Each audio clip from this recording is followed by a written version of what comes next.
कैसे हैं आप सब। मैं आदर्श स्वागत करता हूं आप सबों का आपके इस प्यारे से चैनल टीच एक्स्ट्रा एकेडमी के इस लाइव सेशन में। तो आज के सेशन में हम लोग अपने गणित यानी कि मैथ्स के चैप्टर नंबर 1 जो कि हमारा क्या है, रियल नंबर अर्थात वास्तविक संख्या को पढ़ने, समझने और उनसे जुड़े क्वेश्चंस को करने का कार्य करेंगे। ठीक है, स्वागत है आपका इस लाइव सेशन में। जल्दी से शुरू करेंगे आज के अपने इस बेहतरीन से सेशन का। ठीक है, चलिए बढ़ते हैं अपने सेशन की तरफ। जैसा कि आपको देखने को मिल रहा होगा, क्या है, आपका थंबनेल से कहीं ना कहीं आप परिचित होइएगा। यह आपका टीच एक्स्ट्रा एकेडमिक परिवार है और इस परिवार में हमने एक नया बैच स्टार्ट किया है जो कि आपके बिहार मैट्रिक परीक्षा 2026 के लिए बहुत ही ज्यादा जरूरी है, बहुत ही ज्यादा महत्वपूर्ण है। और इससे पहले आपका जो है मैथ्स का सिलेबस एनालिसिस मैंने किया था, जो जिससे कि आपके एग्जाम में क्वेश्चंस पूछे जाते हैं, कितने नंबर के किस चैप्टर से प्रश्न आते हैं, उन प्रश्नों को हमने क्या किया था, डिस्कस करने का कार्य किया था। और मैंने आपको बताया था कि कंटिन्यू आपके चैनल पे वीडियोस आते रहेंगे। तो आज अपना पहला क्लास है। तो आज के क्लास में हम लोग क्या पढ़ेंगे, आज के क्लास में हम लोग रियल नंबर यानी कि वास्तविक संख्या को पढ़ने और समझने का कार्य करेंगे। अगर चैनल पे नए होइएगा तो चैनल को मेरे प्यारे मित्र सब्सक्राइब अवश्य कर लीजिएगा। चलिए शुरुआत करेंगे आज के अपने इस बेहतरीन से सेशन का। चूंकि आपका बोर्ड एग्जाम बहुत ज्यादा नजदीक है तो कहीं ना कहीं आप सबके मन में वो डर अवश्य होगा कि हमारा रिजल्ट कैसा आएगा, एग्जाम कैसा जाएगा। उन सारे डर को मन से दूर करने के लिए एक बार अपने ईश्वर को याद कीजिए। हे ईश्वर, आप जहां भी हो, जैसे भी हो, हम सभी पे अपनी असीम कृपा दृष्टि बनाए रखिए, हम सभी पे अपना आशीर्वाद बनाए रखिए, ताकि हम सभी अपने आने वाले दिनों में अपने परिणाम में बेहतर से बेहतरीन परिणाम लेके आए। हमारा जो प्रयास है वह एक सार्थक प्रयास है और इस प्रयास में हमें सफलता दिलाए। इसी के लिए अपने इष्ट, अपने ईश्वर को याद कीजिए। शुरुआत करेंगे आज के अपने इस बेहतरीन से सेशन का। चलिए, तो आपका पहला जो टॉपिक है वह टॉपिक आपका कौन सा है, तो आपका पहला टॉपिक है वास्तविक संख्याएं। कहने से अभिप्राय आप मेरा यह है मित्र, जिसको हम लोग क्या कहते हैं, रियल नंबर कहते हैं। यानी देखिए, वास्तविक संख्याएं जो होती हैं उसमें तमाम तरह की जो संख्याएं हैं वह आती हैं। जैसे आपका पहला क्या होता है, तो पहले नंबर में आपका प्राकृत संख्या आता है और उसी प्राकृत संख्या को हम लोग क्या कहते हैं, तो इसी प्राकृत संख्या को हम लोग इंग्लिश में कहते हैं नेचुरल नंबर। नेचुरल नंबर, अब नेचुरल नंबर क्या होता है उसको समझते हैं। देखिए, हम लोग जो भी गणना करते हैं 1 2 3 4 5 यानी 1 से लेके अनंत तक की जो संख्याएं होती है, वैसी संख्या जिसको हम गिन पाते हैं, all the counting numbers are known as natural number. अर्थात शून्य को छोड़कर जो भी पॉजिटिव काउंटिंग नंबर्स है, गैर ऋणात्मक कहने का मतलब क्या हुआ मेरे मित्र, गैर ऋणात्मक कहने का अभिप्राय यह हुआ कि सारे पॉजिटिव नंबर्स, वैसे सारे पॉजिटिव काउंटिंग नंबर्स, कौन से नंबर, तो वैसे सारे पॉजिटिव काउंटिंग नंबर्स जो कंसिस्ट करते हैं हमारे मैथ्स के श्रेणी में, वह सारे क्या होते हैं, तो प्राकृत संख्याएं कहलाती हैं। इसका डिफिनीशन अगर आपसे पूछेगा तो आप कैसे लिख सकते हैं, all the counting numbers are known as natural number, या ऐसे बोल सकते हैं सारी गणना वाली संख्याएं जो कि पॉजिटिव होती हैं वह क्या होती हैं, वह हमारी प्राकृत संख्याएं होती हैं। चलिए, फॉर एग्जाम्पल में क्या है, 5 है, 6 है, 7 है, 8 है, जो भी आपका पॉजिटिव है, यहीं पे आपका -8 रहता तो यह आपका नेचुरल नंबर नहीं होता। ठीक है, अब नेक्स्ट क्या है उसको समझते हैं। तो नेक्स्ट आपका जो है दूसरा नंबर में वह क्या है, तो वह है आपका पूर्ण संख्याएं। अब पूर्ण संख्याएं क्या होती हैं, तो इसको हम लोग इंग्लिश में क्या बोलते हैं, इसको हम लोग बोलते हैं इंग्लिश में होल नंबर। क्या बोलते हैं, तो इसी को अंग्रेजी में हम लोग होल नंबर बोलते हैं और इसी को हिंदी में पूर्ण संख्याएं बोलते हैं। ठीक है, चलिए, शून्य सहित सभी गणना संख्याएं पूर्ण संख्या कहलाती हैं। अर्थात वैसी संख्याएं जो कि 0 से स्टार्ट होती हैं, यानी all the counting numbers together with 0, यानी कि सारी गणना वाली संख्याएं जो कि 0 के साथ शुरुआत होती हैं वह क्या कहलाती हैं, पूर्ण संख्याएं कहलाती हैं। अर्थात क्या कहलाता है, तो हमारा होल नंबर कहलाता है। डिफिनीशन लिखेंगे, all the counting numbers, all the natural numbers together with 0 are called whole number. इसी को हिंदी में शून्य सहित सभी गणना संख्याएं पूर्ण संख्याएं कहलाती हैं। जैसे कि 0 हो गया, 1 हो गया, 2 हो गया, 3 हो गया, पूर्ण हो गया। चलिए, एक डिफरेंस क्या होता है, पूर्ण संख्या में जीरो आता है लेकिन प्राकृत संख्या में जीरो नहीं आता है। इस चीज को आप लोग अवश्य ध्यान रखिएगा, ठीक है। अगला क्या है आपका, तो तीसरे नंबर पे जो है वह है आपका पूर्णांक, जिसको हम लोग बोलते हैं इंग्लिश में इंटीजर्स। क्या बोलते हैं मेरे मित्र, तो इसको हम लोग बोलते हैं इंटीजर्स। चलिए, क्या कह रहा है, शून्य सहित सभी ऋणात्मक और धनात्मक, अर्थात जो भी नेचुरल नंबर्स है जीरो के साथ, जिसको हम लोग पूर्ण संख्या बोलते हैं, तो सारी पूर्ण संख्याएं या तो पॉजिटिव हो या तो निगेटिव हो, तो वह क्या कहलाएगा, वह हमारा पूर्णांक कहलाएगा। आइए इस चीज को हम लोग क्या करते हैं, तो हम लोग समझने का कार्य करते हैं, ठीक है। चलिए, क्या है, तो होल नंबर। आइए समझते हैं कि होल नंबर क्या होता है। तो होल नंबर हमारा जीरो से अनंत तक होता है, अनंत तक होता है। यह हमारी पूर्ण संख्याएं भी कहलाती हैं, ठीक है। अब हमें पढ़ना क्या है, तो हमें पढ़ना है इंटीजर्स। इसी को हम लोग क्या बोलते हैं मेरे मित्र, तो इसी को हम लोग बोलते हैं पूर्णांक। क्या बोलते हैं, तो इसको हम लोग पूर्णांक बोलते हैं। अब देखिए, तो जीरो से अनंत, अनंत तक की सारी संख्याएं, जीरो से अनंत तक की सारी संख्याएं ऋणात्मक तथा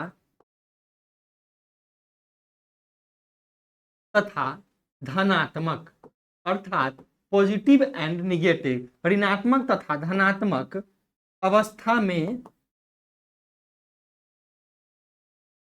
होती हैं, पूर्णांक कहलाती है। फॉर एग्जाम्पल, अब आइए एग्जाम्पल समझते हैं। जीरो तो हमारा इंटीजर होगा भाई। अब देखिए, +1 हो गया, -1 हो गया, +2 हो गया, -2 हो गया, ऐसे ऐसे करते हुए -108 हो गया, +108 हो गया। तो यह सारा क्या है, यह सारा हमारा इंटीजर है, ठीक है। अब देखो, इंटीजर हमारा -7/11 भी हो सकता है, 7/11 भी हो सकता है। यह भी क्या है, तो यह भी हमारा इंटीजर होगा, ठीक है। इसी को हम लोग क्या बोलते हैं, पूर्णांक बोलते हैं। अभी तक हमने क्या पढ़ा, all the counting numbers are called natural numbers, अर्थात सारी गिनती वाली संख्याएं हमारी प्राकृत संख्याएं होती हैं। पूर्ण संख्या में क्या पढ़ा, सारे संख्या जीरो के साथ जो होते हैं वह हमारे पूर्ण संख्या होते हैं। All the natural numbers together with zero are called whole number, all the whole numbers are called integers in the form of positive and negative, अर्थात जो भी पूर्ण संख्याएं होती है वह ऋणात्मक और धनात्मक अवस्था में जब होता है तो वह हमारा क्या कहलाता है, वह हमारा पूर्णांक कहलाता है। चलिए, उम्मीद करते हैं यहां तक कोई दिक्कत नहीं होगा, कोई परेशानी नहीं होगी। क्योंकि बहुत ही आसान सा टॉपिक है तो इसको हम लोग क्या करेंगे, आराम से, धीरे धीरे नहीं, थोड़ा तेजी से ही इसको समझने का कार्य करेंगे, ठीक है। चलिए, अब आगे बढ़ते हैं। तो अब हमें क्या पढ़ना है, अब हमें पढ़ना है मेरे मित्र रेशनल नंबर, जिसको हम लोग क्या कहते हैं, इसी को हम लोग बोलते हैं परिमेय संख्याएं। क्या बोलते हैं, तो इसको हम लोग बोलते हैं रेशनल नंबर्स, यानी कि परिमेय संख्याएं। तो यह क्या होता है, तो देखिए आइए समझते हैं। वे संख्याएं जिन्हें हम p/q के रूप में, p/q बोलिए, a/b बोलिए, c/d बोलिए, आप पे डिपेंड करता है आप क्या बोलते हैं, p/q के रूप में लिख सकते हैं, जहां p और q दोनों पूर्णांक हो। कहने से अभिप्राय आपका यह होता है, वैसा संख्या the number which is written in the form of p/q where p and q both are integers, यानी पूर्णांक हो। पूर्णांक कहने का मतलब या तो वह पॉजिटिव भी हो सकता है या निगेटिव भी हो सकता है। एक चीज ध्यान क्या रखना है मेरे मित्र, q यानी कि जो हमारा डिनोमिनेटर होगा वह हमारा जीरो नहीं होना चाहिए। कहने से अभिप्राय फॉर एग्जाम्पल 2/3 है, तो यह हमारा क्या है, यह हमारा रेशनल नंबर है, रेशनल नंबर अर्थात हमारा परिमेय संख्या होगा, ठीक है। क्या होगा, हमारा परिमेय संख्या होगा।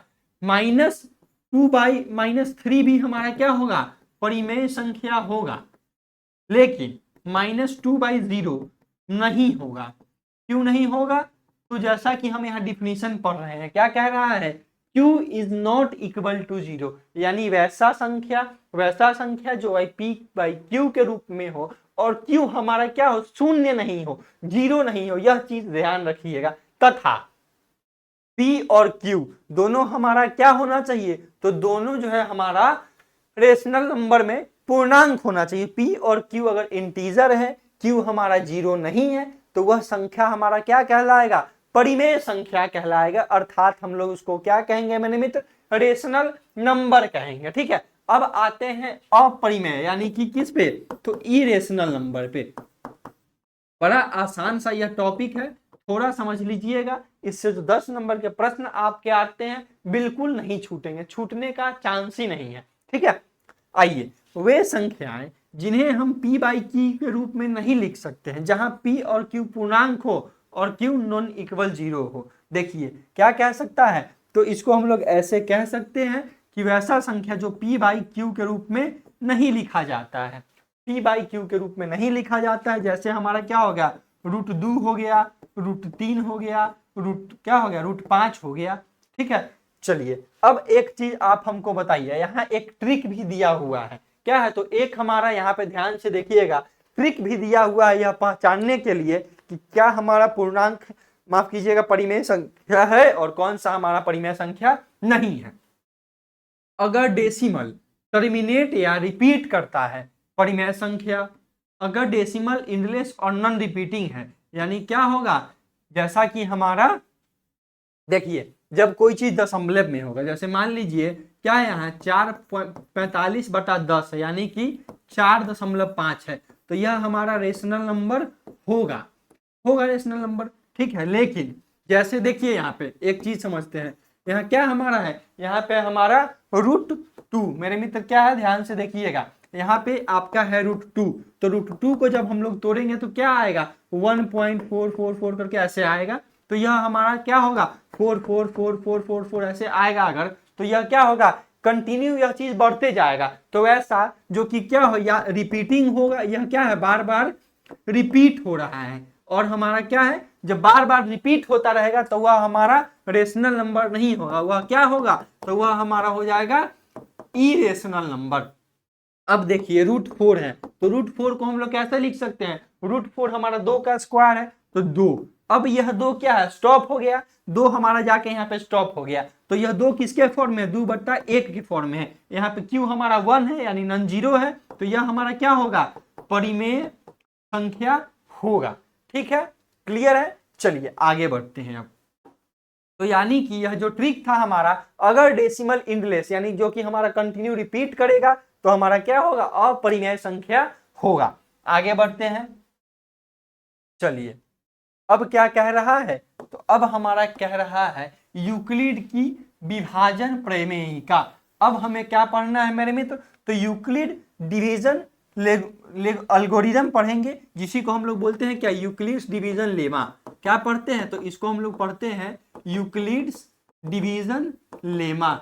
अब प्रमेयिका क्या होता है, देखिए यूक्लिड नामक एक वैज्ञानिक थे जिन्होंने इसको, इस सिद्धांत को दिया था। ठीक है, तो उनका जो डिवीजन का एल्गोरिथम था उसको हम लोग यहाँ पे पढ़ने का कार्य करेंगे। ठीक है, चलिए प्रमेयिका का मतलब क्या होता है, एक वैसा थ्योरम जो पहले से ही सिद्ध हो, यानी वह ऑलरेडी प्रूव्ड जो प्रमेय होता है उसको हम लोग क्या बोलते हैं, प्रमेयिका। जैसे मान लीजिए डिविडेंड इज इक्वल टू क्या होता है, divisor into quotient plus remainder, यानी कि भाज्य बराबर क्या होता है, भाजक गुने कोसेंट प्लस जो हमारा शेष फल आता है वह, तो वह क्या है, शुरू से प्रूव्ड है, तो वह हमारा किसके अंतर्गत आएगा, वह हमारा प्रमेयिका के अंतर्गत आएगा। ठीक है, जिसको हम लोग इंग्लिश में बोलते हैं लेमा। तो यह क्या होता है, एक वैसा प्रक्रिया होता है जो कि पहले से ही हमारा प्रूव्ड होता है, लेकिन यह किस कार्य में आता है, तो यह किसी और प्रमेय, किसी और थ्योरम को प्रूव करने में जो कार्य में आता है वह हमारा होता है प्रमेयिका।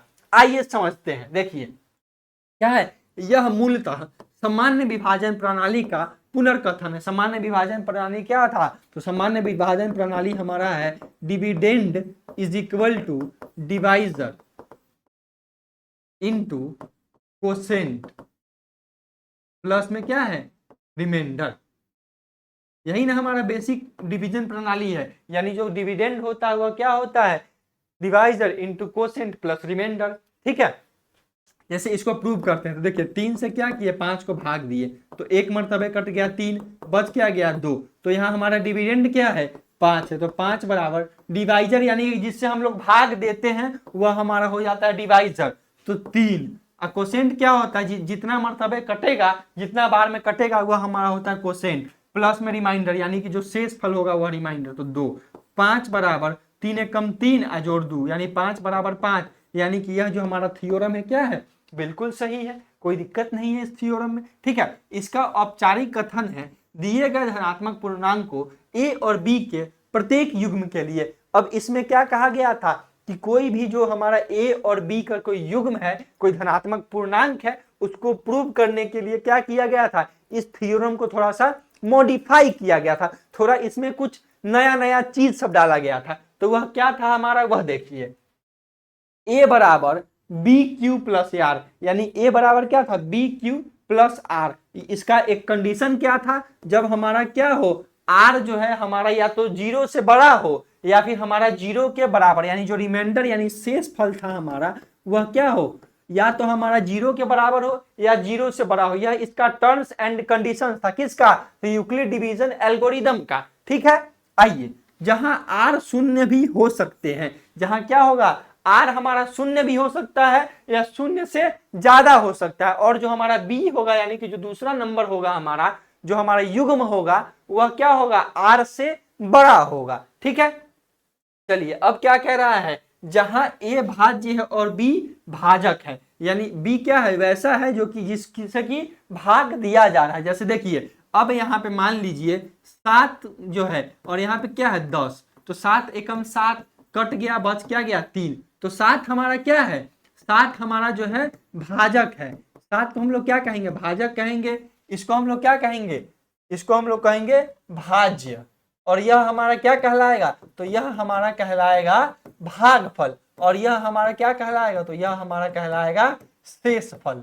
ठीक है, क्लियर है, बहुत ही आसान है, बस रिकैप करते हुए इसलिए चल रहे हैं ताकि आपको कोई दिक्कत नहीं हो, कोई परेशानी नहीं है। मुझे पता है कि आप लोगों को यह अवश्य पता होगा। तो यहाँ क्या है, भाज्य इज इक्वल टू भाजक इंटू भागफल प्लस शेष, यानी कि आइए देखिए क्या है, तो 7 से 10 में भाग दिए तो 10 बराबर यहाँ क्या होगा 7 गुने 1 जोड़ 3, यानी कि 7 जोड़ 3 10 बराबर 10 हो गया।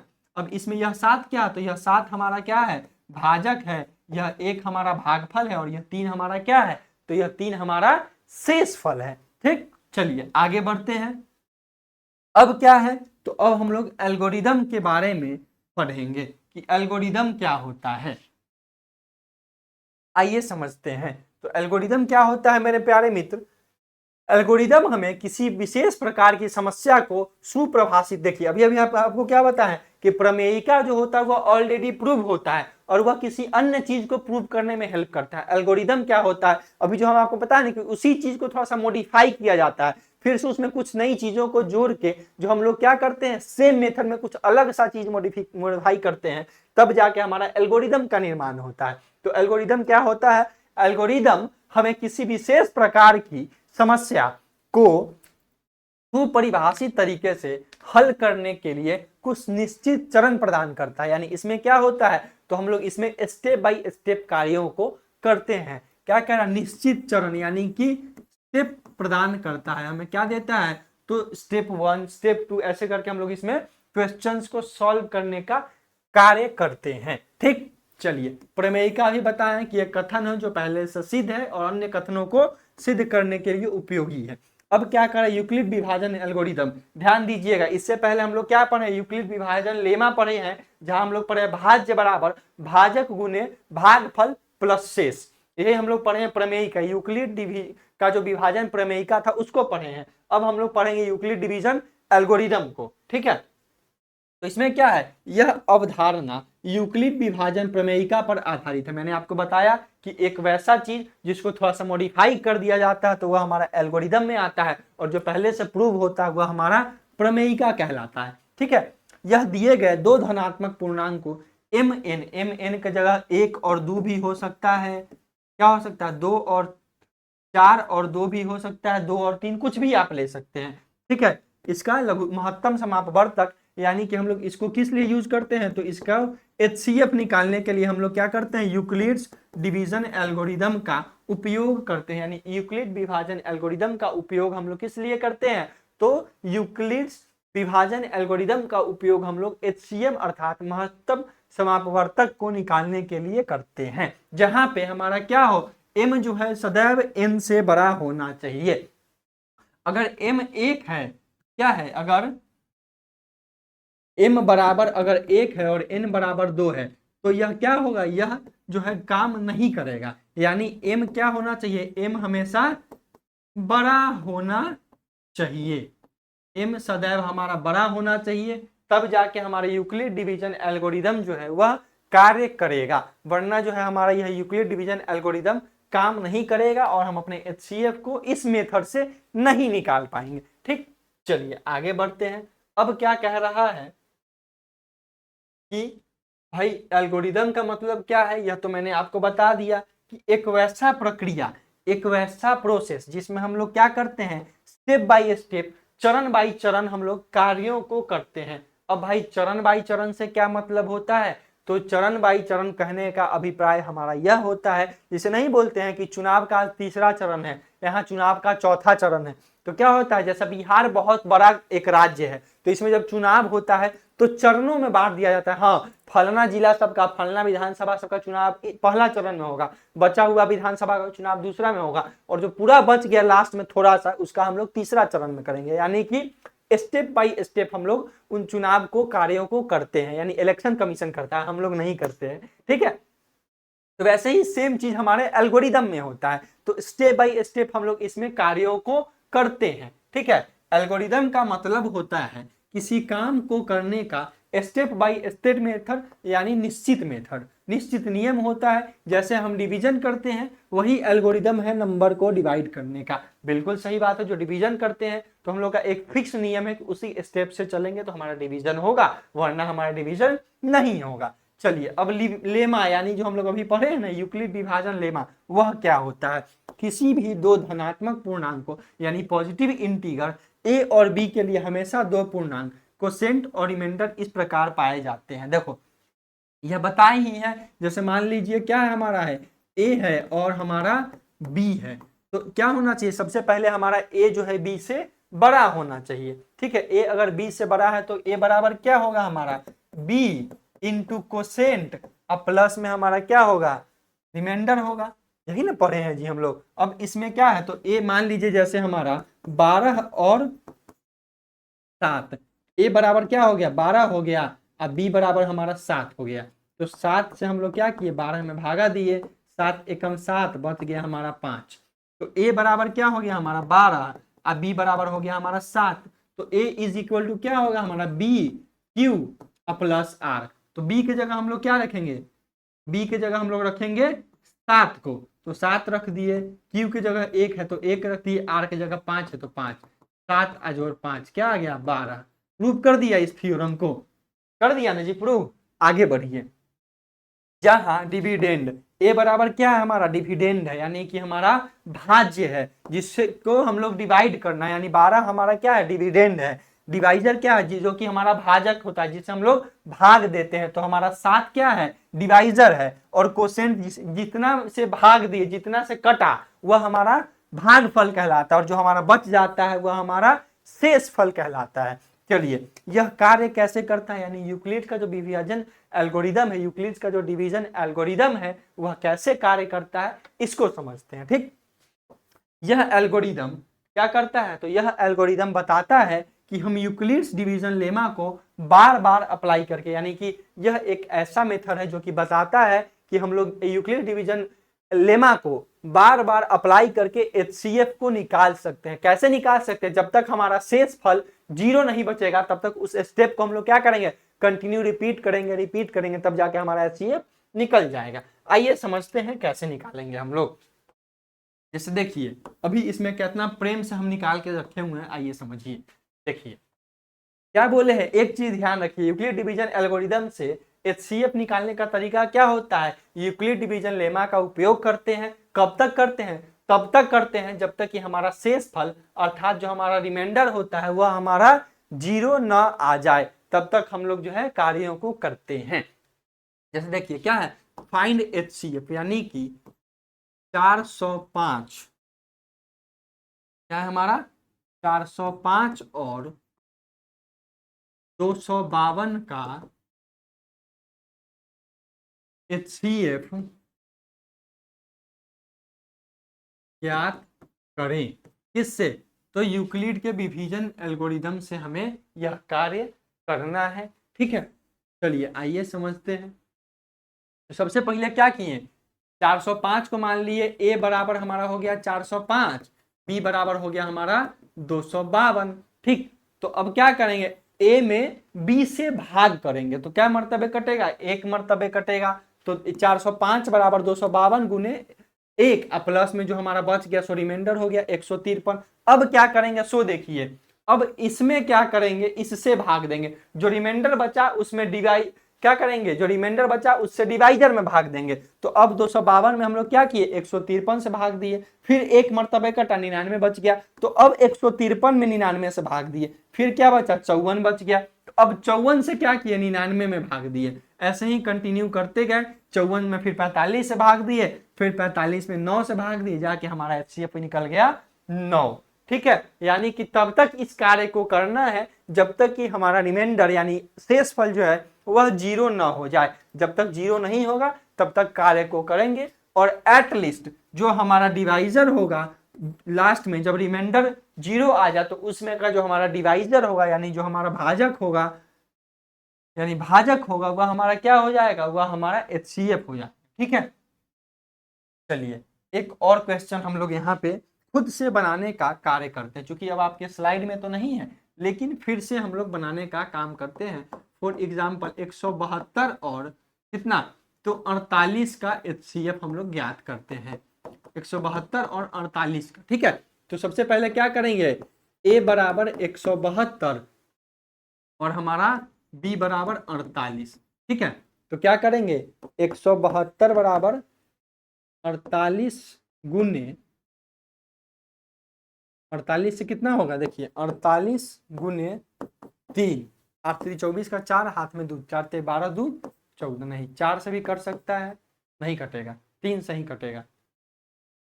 क्या होगा, 48 गुने 3 से गुना करेंगे, 8 3 24 के 4, हाथ में 2, 4 ते 12 2 14, यानी हो जाएगा हमारा 144, 144 और 6 50, बच कितना गया हमारा रिमाइंडर। अब इसमें से इसको घटाइएगा तो कितना होगा 50, 22 6 28 बच गया। ठीक है, तो अब यह 48 आया, तो 48 बराबर क्या करेंगे, 28 गुने 1 जोड़ हमारा फिर कितना बच गया 20, फिर 20 में करेंगे, 28 में करेंगे, तो 28 कैसे होगा हमारा, तो 28 को हम लोग ऐसे कर सकते हैं ना, ऐसे कर सकते हैं हम लोग, 20 गुने 1 जोड़ 8। ठीक है, अब 20 को करना है तो 20 को कैसे करेंगे, 8 गुने 2 जोड़ 4।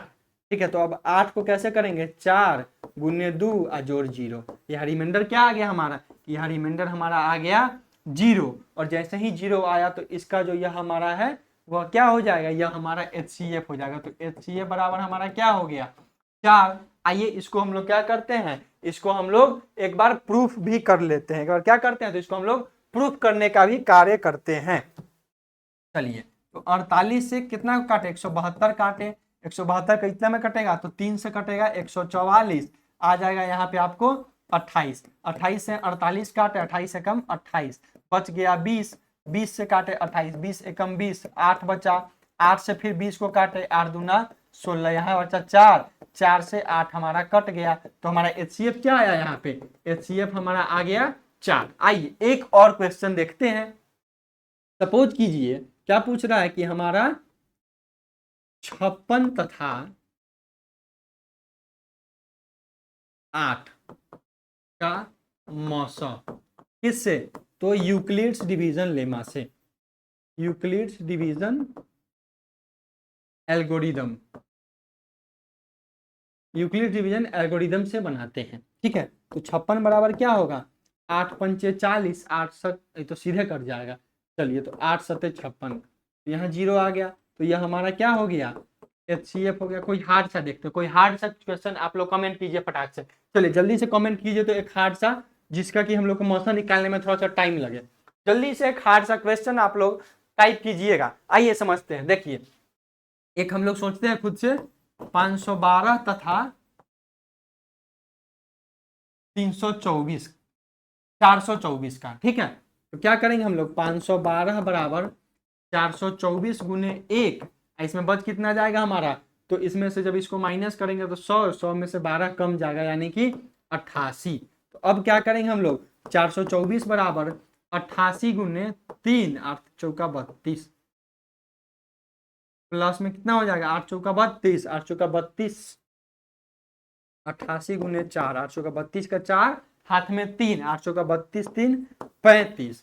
अब क्या कीजिए, 424 में से 354 को घटाइए तो 0 7, बच कितना गया तो 70। तो अब क्या करेंगे, 88 बराबर 70 गुने 1 अजोड़ 18, फिर क्या करेंगे 70 बराबर 18 3 54 अजोड़ 16, फिर 18 बराबर क्या होगा 16 गुने 1 अजोड़ 2, फिर 16 क्या होगा तो 16 बराबर 8 गुने 2 जोड़ 0। यहाँ पे क्या हो गया हमारा रिमाइंडर जब आ गया 0 तो हमारा HCF हो गया 8।